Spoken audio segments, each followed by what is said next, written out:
Tarde, sexto ano, tudo bem? Hoje nós faremos uma revisão dos conteúdos trabalhados no primeiro bimestre.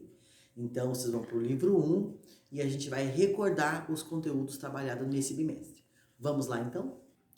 Nós temos na página 81 substantivos, tá? Então, nós vamos começar na 81 porque os conteúdos anteriormente, né, nós já vimos e inclusive fizemos uma prova sobre esses conteúdos. Então, nós vamos partir né, do substantivo, que é a página 81. A partir da página 81, nós iremos ver os conteúdos. Então, substantivo. Lembra que nós fizemos uma música? Substantivo nomeia, né, seres, pessoas, objetos, animais, lugares e sentimentos. Então, substantivo, ele dá nome às coisas.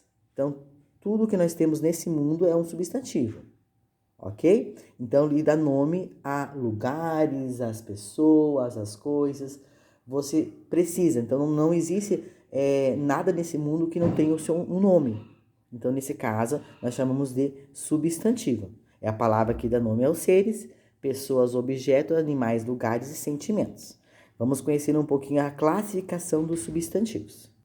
Nós podemos classificá-lo em substantivo próprio, que dá nome a um único indivíduo, né? O que é o único indivíduo? É nome de pessoa, nome de lugares, por exemplo. Paula é um nome próprio, que é próprio de uma pessoa. Rio de Janeiro é um nome próprio de um lugar. Portugal também, nome próprio de um lugar, que seria um país, né? Então, o substantivo próprio, ele dá nome a indivíduos próprios. Por exemplo, meu nome é Kelly, é um substantivo próprio. E lembre-se, quando eu falo de um substantivo próprio, sempre preciso iniciar com letra maiúscula, sempre. Por exemplo, até eu fiz o B aqui, ó. Eu tenho uma gata, ela se chama Bela, tá? Então, por mais que seja um gato, o nome próprio dela é Bela. Então, eu preciso iniciar com letra maiúscula, ok? Então, isso que é muito importante. O nome próprio, substantivo próprio, sempre com letra maiúscula. Nós temos substantivo comum, tá? Que dá nome a qualquer indivíduo que faça parte de um conjunto da mesma espécie. Estudante, pássaro, carro, bicicleta, casa. Então, é um substantivo comum. Então, ele não tem... Você não precisa escrever ele com letra maiúscula, porque ele é um substantivo comum. Substantivo coletivo, ele é um conjunto de elementos, né? Nomeia um conjunto de elementos. Por exemplo, enxame. Enxame, né? É um conjunto do quê? De abelhas, tá? Elenco. Elenco, que se eu falar a palavra elenco, o que é? São vários atores, né? Que estão juntos para fazer uma cena, um teatro, uma apresentação. E eu chamo de elenco, mas é um conjunto de pessoas. Bando também é um conjunto de vários indivíduos, né, que estão juntos e formaram um bando. Então, substantivo coletivo. Substantivo concreto. A palavra concreto é quando aqui ele fala, nomeia o ser que existe independentemente de outro ser. Exemplo, mesa. Mesa, escola, fada. O que acontece no concreto? Concreto é algo que você consegue entender, que você consegue assimilar. Professor, mas fada? Fada, se eu falar fada, você na sua mente, mas ele não existe, mas na sua mente, se eu falar fada, você vai visualizar o que é fada. Porque você já viu histórias, já viu apresentações, já viu em desenhos, então a tua mente consegue assimilar. Então, concreto é isso, que o ser que existe independentemente de outro ser. Então, ele existe, tá? Uma fada, ela existe na nossa mente, sim. Mesmo que na realidade você sabe que não, mas na sua mente você sabe que a fada, você consegue construir na sua mente a imagem dela. Então, a mesa, a mesma coisa, a escola, a mesma coisa. E o substantivo abstrato nomeia ações ou qualidades que existem e que dependem de um ser para existirem, tá? Ou seja, inteligência. Então, abstrato é algo que você não consegue ver, você somente sente, tá? Isso que é bem interessante. Inteligência, beleza, amor, demolição, raiva, ódio. Então, abstrato você não consegue pegar, não é apalpável, mas entra como sentimento, ok? E na página 82, nós temos o gênero, número e grau, dentro do substantivo, tá? Então, ele fala aqui, ó, resumindo as possibilidades de flexão de um substantivo, em português temos a flexão gênero, que pode ser masculino ou feminino, por exemplo, o menino, gênero masculino, a menina, gênero feminino, o gato, masculino, o cachorro, masculino, a mulher, feminino, tá? Então, o gênero, ele vai falar ou é masculino ou é feminino. Não importa, aqui não entra só de mulher ou homem, tá? Entra a caneta. A caneta é masculino ou feminino? A caneta é feminino, uma palavra feminino. Por quê? Porque foi o artigo a. Então, a mesa, gênero feminino. A porta, gênero feminino. O pires, gênero masculino, tá? Então, esse aqui não importa, pode ser um objeto, pode ser um animal, não importa o que. Você pode classificá-lo em masculino ou feminino. Número, singular ou plural. Mais de um, por exemplo, o menino, ele é um gênero masculino, singular. Os meninos, gênero masculino, plural. Por que plural? Porque tem mais de um. Então, os meninos, mais de um. Temos exemplo aqui em cima, aqui. Vamos ver esse exemplo. Aqui ele explica bem, ó. Menino, gênero masculino. Menininhas. Menininhas, gênero feminino, né? Menininhas, feminino. Número, plural. E grau, diminutivo. Porque não tá meninas, tá menininhas.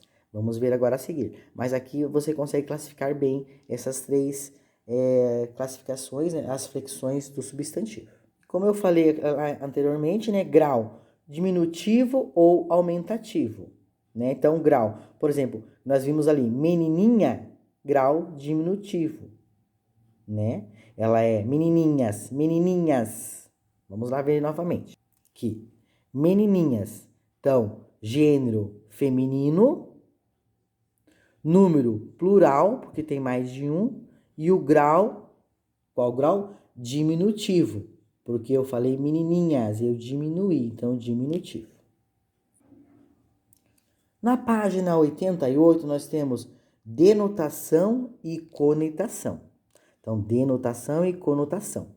Vamos conhecer cada um deles agora. Então temos aqui a denotação. A denotação é o sentido real da palavra, tá? Sentido real. Então, por exemplo, se eu falar a palavra doce, qual que é o sentido da palavra real doce? É um açucarado, né? O que é açucarado, o alimento que contém sabor açucarado. Doce é isso. A palavra é real. Então, quando eu falo o sentido real da palavra, nós chamamos de denotação. Já a conotação é o sentido figurado. Então, por exemplo, falar doce, aquela menina é doce, aquela criança é doce. Ou seja, ela é querida, carinhosa, meiga. Então, quando eu não falo do sentido real da palavra, eu chamo de conotação, tá? É o sentido figurado da palavra. Então, voltando aqui, se eu falar doce, denotação, eu falo doce da palavra açucarada. Se eu falar sentido figurado, eu vou falar, aquele casal é muito doce, aquele gatinho é um doce. Eu falo o quê? Que o meu gatinho, né, meu animal gatinho, ele é fofinho, queridinho, amoroso, meigo. Então eu falo o sentido figurado, o sentido não real, ok? Voltando de novo sobre denotação, então aqui ele fala, deixa bem claro, tá, gente? Palavra doce, denotação, o que é açucarado. Conotação, palavra doce, sentido conotativo. Pode indicar qualidades como meiguice, delicadeza, ternura. Tá? Mas ficou bem claro essa parte aqui. Temos a sinonímia e antonímia na página 89. Sinonímia, tá? É palavras de mesmo sentido, tá? Proximidade de sentidos que as palavras podem ser do mesmo sentido ou próximas. Por exemplo, se eu falar a palavra alguns sinônimos de casa, né? Então, eu posso falar assim, casa, eu posso dizer casa é a mesma coisa que moradia, habitação, residência. Então, quando você dá sentidos próximos, né, o mesmo sentido ou sentido próximo, eu chamo de sinonímia. Já a antonímia é o sentido oposição, tá? Então, relação de oposição de sentidos. Então, exemplo, bonito é antônimo de feio, fácil é antônimo de difícil. Então, são palavras que têm oposição. Nós chamamos de antonímia. Nós temos aqui homonímia, tá? Na página 90. Então, homonímia é a característica das palavras que são pronunciadas ou escritas da mesma maneira, mas que possuem significados diferentes. Então, por exemplo, você escreve da mesma maneira, mas o significado é diferente, né? É pronunciadas, então você pronuncia ou escritas da mesma maneira, mas o significado é diferente. Então, assim, ó, exemplo, cerrar, fechar e cerrar, cortar. Notem que a pronúncia foi a mesma, só que mudou o C, aqui é o S, né? Então, temos também aqui, ó, acento com C e acento com 2 S. Então, a pronúncia, nesse caso, a pronúncia é a mesma, tá? Mas a escrita, a grafia, ela é diferente. Então, acento com C, sinal gráfico, e acento com 2 S, lugar onde se senta. Tá? Então, quando você vê que tem a pronúncia igual, né, e a escrita diferente, ou a pronúncia é diferente, mas a escrita é igual, então tem essas regrinhas aqui. Nós chamamos de homonímia. E na página 92, nós temos aqui polissemia. Polissemia é a característica das palavras ou expressões que apresentam múltiplos sentidos. Exemplo, a palavra vela pode significar peça de cera que possui um pavio central em toda a sua extensão e serve para iluminar. Peça de tecido que se usa em embarcações ou ato de ficar em vigília. Então, aqui você viu assim. Então, a palavra vela pode ser uma peça de cera, e a peça em si pode ser uma peça de sentido de tecido, né? Então, aqui você viu. Quando você vê uma palavra que ela tem uma escrita, mas ela pode ter vários sentidos, nós chamamos de polissemia. Nós temos aqui na página 101 esse gênero textual, tá? Poema e poesia. Então, o poema, vamos começar aqui na parte, né? Na segunda parte, que fala poema, é um gênero bastante abrangente. Sua definição mais comum é a de um texto escrito em versos. Então, poema, geralmente nós vamos ver aqui abaixo agora um poema. Ele pode ser escrito em versos, estrofes, tá? Recursos sonoros e visuais. Então, pode ter rima, pode ter, como pode não ter, tá? Mas aqui nós vemos o seguinte, então o poema, ele é um gênero textual, que ele pode ter, vamos mostrar para você um exemplo aqui, que ele pode ter versos e estrofes.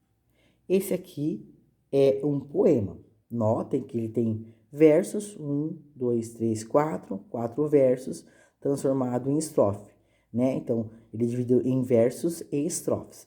Isso aqui é um poema. Nem sempre é obrigado a ter um poema que tenha rima, tá, gente? O poema pode ter rima ou não. Vai muito de você, tá? Você pode fazer um poema que tenha uma rima e fala, não, eu não quero fazer rima, você não é obrigado a fazer. E um poema, ele pode ter poesia ou não, tá? Porque a poesia é a habilidade de criar algo que impacta as pessoas de algum modo. Então, tendo emoção, né? Experiência poética. Então, o poema ele pode ter uma poesia dentro dele ou não. A poesia já é mais a parte sentimental, a emoção dentro daquela escrita. Então, por exemplo, se eu escrevo uma música, né? Dentro da música eu posso ter uma poesia ou não. Até que ele fala embaixo, desperta uma emoção poética. Seja um poema, uma música, um gesto, uma paisagem. Então, por exemplo, eu desenho faço uma paisagem, né? Faço um desenho lindo. Dentro da minha paisagem que eu desenhei, pode ter uma poesia. Mas como assim, professora? Mas é só um desenho. Pode sim. Dentro da paisagem que eu desenhei, ela é tão sugestiva, tão emocionante, tão gostosa, que passou uma mensagem, uma emoção. E essa emoção eu chamo de poesia, tá? Então eu posso sim passar uma poesia tranquilamente. Então a poesia, faça uma música. Dentro da música pode ter emoção, sentimento. Então eu chamo que dentro dessa minha música tem poesia. Se eu faço um gesto, né, com as minhas mãos, eu faço um gesto e esse gesto tem emoção, eu chamo que esse meu gesto teve poesia. Então, poesia, ela é diferente de poema. Poema é um gênero textual. Até ele fala aqui, gênero, né? Então, poema é um gênero textual. Já a poesia é algo que você passa com emoção. Com emoção. Tá? Então, por isso que eu posso passar com emoção uma música, um gesto ou uma paisagem. Se eu faço um desenho e esse desenho transmite uma emoção, eu falo que esse desenho tem poesia. Ok? Aqui eu tenho as sílabas, né? Então, eu falo o quê? Sílaba é a separação, ok? Diferença entre sílabas e sílabas. Então, a separação. Eu vou separar em sílaba uma palavra, né? Então, por exemplo, peguei a palavra escola e separei em sílaba. Escola. Então, é uma divisão silábica. Fazemos uma divisão silábica dessa palavra. Eu dividi. Eu fiz 3 sílabas nessa palavra. É uma palavra só que foi feita a divisão silábica e ela se transformou em 3 sílabas. Escola. E depende da quantidade de sílabas contidas em uma palavra, esta pode ser classificada de 4 modos distintos. Eu posso falar que ela é monossílaba, né? Essa classificação dessas sílabas que eu separei, dessa palavra que eu separei, eu posso falar que ela é monossílaba, que tem apenas única sílaba. Exemplo, pé, eu. Não tem como eu separar a palavra pé ou a palavra eu. Então, como eu não tenho como separar, ela é apenas uma única sílaba. Quando tem uma única sílaba, eu chamo de monossílaba. Dissílaba, palavra formada por 2 sílabas. Exemplo, água, cama. Então, eu tenho uma palavra que eu consegui separá-la e eu consegui separar ela em 2 sílabas. Então, eu chamo essa divisão, essa classificação em dissílaba. Já a trissílaba, ela é formada de 3 sílabas. Então, eu peguei a palavra, por exemplo, criança. Separei, criança. Enxaguar, enxaguar. Então, eu tive essa separação dessa palavra criança, eu tive 3 sílabas. Tenho 3 sílabas, eu chamo de trissílaba. Já na divisão polissílaba, são 4 sílabas ou mais. Então, tem a palavra, por exemplo, aqui, televisão. Eu peguei a palavra televisão e separei em sílaba. Televisão. Teve 4 sílabas. Teve 4. Aqui teve 1, 2, 3, 4, 5, 6. Empreendimento. Separei. Teve mais de 4. Essa separação silábica nós chamamos de polissílaba, porque teve 4 ou mais sílabas separadas. Temos aqui na página, continuando na página 109, né? Falando sobre sílabas, agora nós vamos conhecer um pouquinho, tá? Conta a posição da sílaba tônica no vocábulo. Então, nós vamos falar um pouquinho de oxítona, paroxítona e proparoxítona. Então, nós vamos ver aqui, né, gente, a posição da sílaba tônica. Então, por exemplo, última, né? Cuja palavra tônica é a última. Então, última, na última, chamamos de oxítona. Por exemplo, na palavra tônica, da palavra café, qual que é a palavra tônica mais forte? O fé. E ela está na última sílaba. Eu sempre conto, gente, não esqueça, eu sempre conto de trás para frente. Então, café, papel, pel. café, né? Conto de trás para frente, papel. Qual que é a última sílaba tônica? O pel. É a última? Sim. Então, eu chamo de oxítona. Paroxítona é a penúltima sílaba tônica. Exemplo, colégio, quadro. Eu sempre conto de trás para frente. Última, penúltima. Última é o Gil, penúltima é o Lé. Às vezes você pode encontrar o acento, daí é mais fácil. Tem palavras que não tem acento. Então você vai ter que pronunciá-la. Por exemplo, quadro. Você não fala o quadro? Ai, que lindo aquele quadro. Não, aquele quadro. Então o quá, ela é mais forte, né? Mas como que eu sei que ela é paroxítona? Porque eu conto, é a última mais forte? Não. Então ela não é oxítona. Ela é a penúltima. Olha que é a penúltima sílaba. Como ela é a penúltima sílaba, nós chamamos de paroxítona. Então tem palavras que você vê, tipo, colé tem acento, ela é a mais fácil de você analisar, porque tem acento. As palavras que não tem, você vai ter que ver a sua pronúncia mesmo. Pronunciou, viu que ela está mais forte, fica tranquilo. Senão, você vai ter que ver o acento. Não tem acento, você vai ter que pronunciar a palavra mesmo, tá? E nós temos agora a última, proparoxítona. Palavra cuja sílaba tônica é a antepenúltima.